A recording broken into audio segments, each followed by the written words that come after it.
boxing heads, this is Steve Gallegos, and welcome to another podcast on TheTitleFight.com.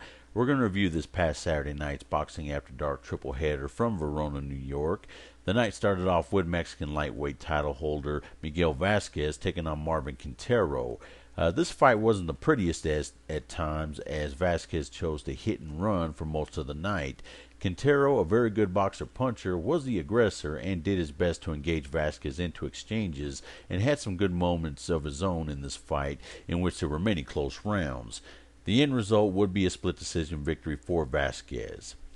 In the second bout of the evening, unbeaten junior welterweight prospect Kareem Mayfield took on the very experienced and battle-tested Mayfield-Herrera in a 10-round bout.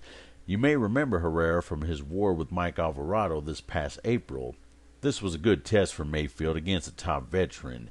The fight produced some good action as both fighters got in some good shots. However, Mayfield was able to put beautiful combinations together to the body and head and was clearly the more dominant fighter. In the end, Mayfield would win a 10-round unanimous decision. In the main event, unbeaten welterweight prospect Thomas Dulorme of Puerto Rico took on tough Argentine veteran Luis Carlos Abregu. Dulorme was being compared to his fellow countryman Felix Trinidad due to his lengthy frame and style. However, Trinidad had killer instinct and tremendous one-punch power, which Dulorme doesn't appear to have.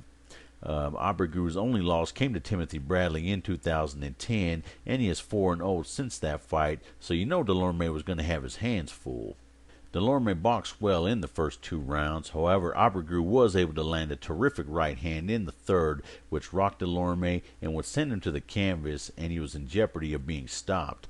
Dulorme did hold on and switched to southpaw in the fourth round and had some success. However, Abregu was still able to land hard shots, which were slowly breaking Dulorme down. In the seventh, Abregu landed a huge left hook that dropped Dulorme again, which caused the corner to step in and stop the fight.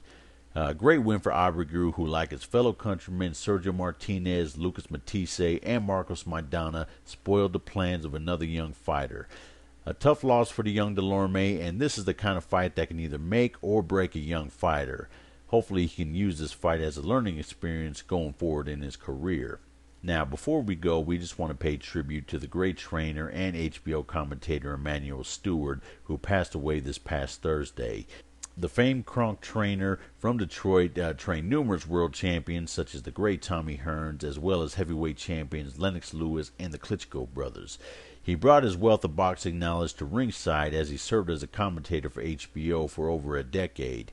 He was a very charismatic and friendly individual who dedicated his entire life to the sport of boxing. We're going to miss you, Manny. Rest in peace. Well, that does it for this session, Fight Freaks. Until next time, this is Steve Gallegos. Have yourself a good one.